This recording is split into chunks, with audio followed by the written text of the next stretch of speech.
There has been a lot of evidence to show, and really there's no question, whether we're speaking from the perspective of India or from the perspective of the world, that we are far better off today than we were a decade or 2 or 5 before.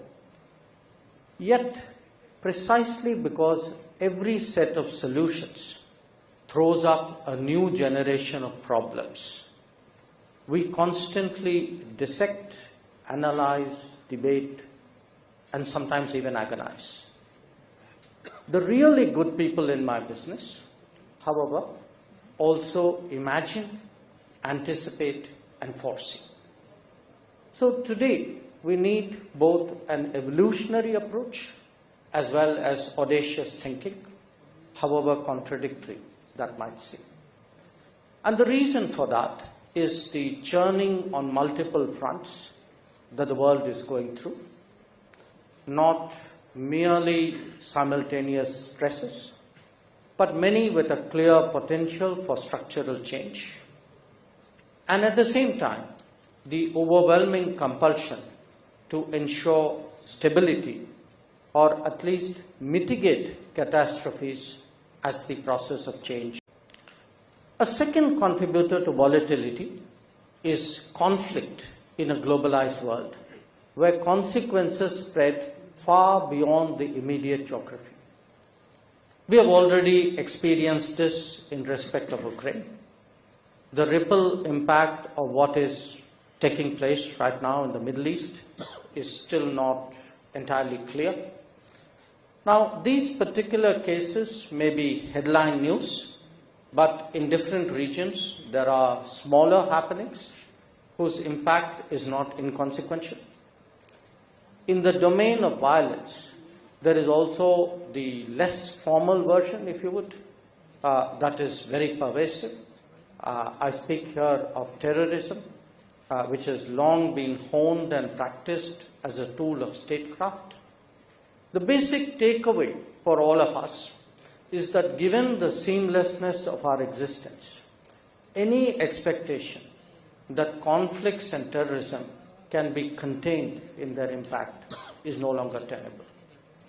A big part of this is clearly economic, but do not underestimate the danger of metastasis when it comes to radicalism and extremism. No danger is too distant anymore. Are you concerned really, Minister, of the sudden spurt in too many regional conflicts? You know what I'm alluding to. I'm also alluding to the Israel-Hamas conflict, in addition to other kinds of conflicts. Do you find this a sudden spurt on account of the fact that the world is getting away from a unipolar, a bipolar world into accepting arrangements which are somewhat more disaggregated and somewhat more plurilateral? You know, unipolar world is distant history. Bipolar world was even more distant in the bipolarity of US-Soviet Union.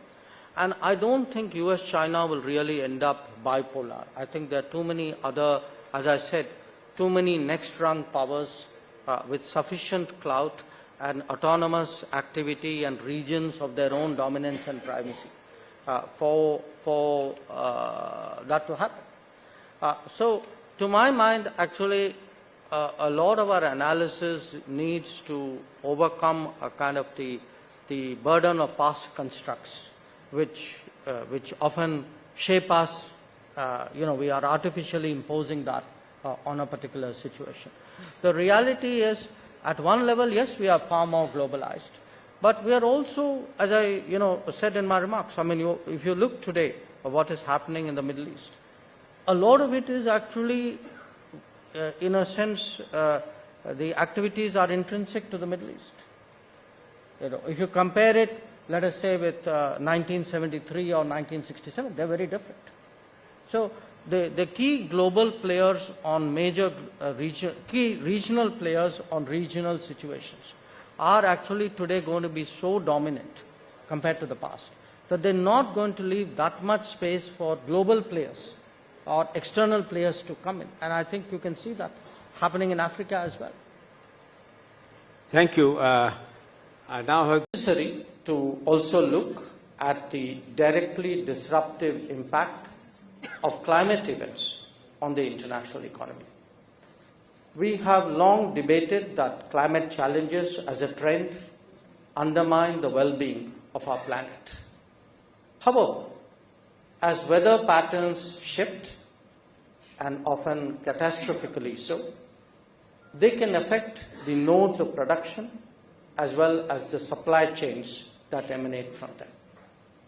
Given the increasing frequency of such weather happenings, this is now a risk that we need to build into our calculations. The working of the global economy has itself added to the concerning side of the ledger. The last few years have witnessed rising debt, often resulting from a combination of imprudent choices, unwise borrowings, and opaque projects. Market volatility has been difficult for smaller economies with a narrow trade basket to handle. Those highly exposed to tourism or remittances have experienced the consequences of slowdowns very strongly. International financial institutions have not been able to respond adequately, whether due to paucity of resources or lack of priority. On how do you see the Indo-Canadian situation play itself out? And that's a question which, on which I think that we would be very happy to have your response. Let me make three comments there. The relationship right now is going through a difficult phase, but I do want to say it's the problems we have are with a certain segment of Canadian politics and the policies which flow from that. So I want people to understand, in a sense, the extent of the issue.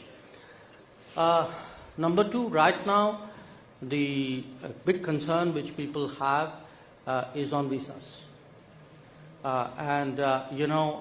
Some weeks ago, we stopped issuing visas in Canada because it was no longer safe for our diplomats to go to work to issue visas.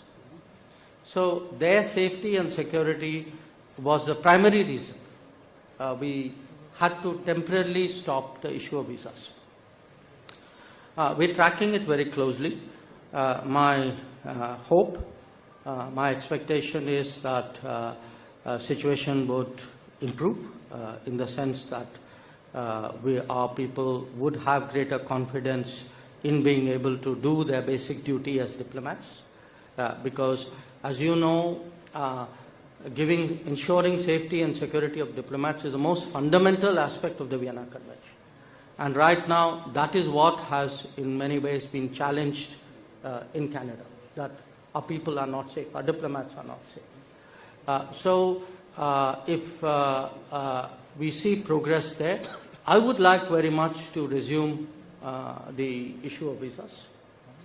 My hope would be that it's something which would happen very, very soon. Finally, there's this whole issue of parity, that the size of how many diplomats there are of one country versus how many diplomats there are of the other country. Parity is very much provided for by the Vienna Convention, which is the relevant international rule on this. But in our case, we invoked parity because we had concerns about continuous interference in our affairs by Canadian personnel.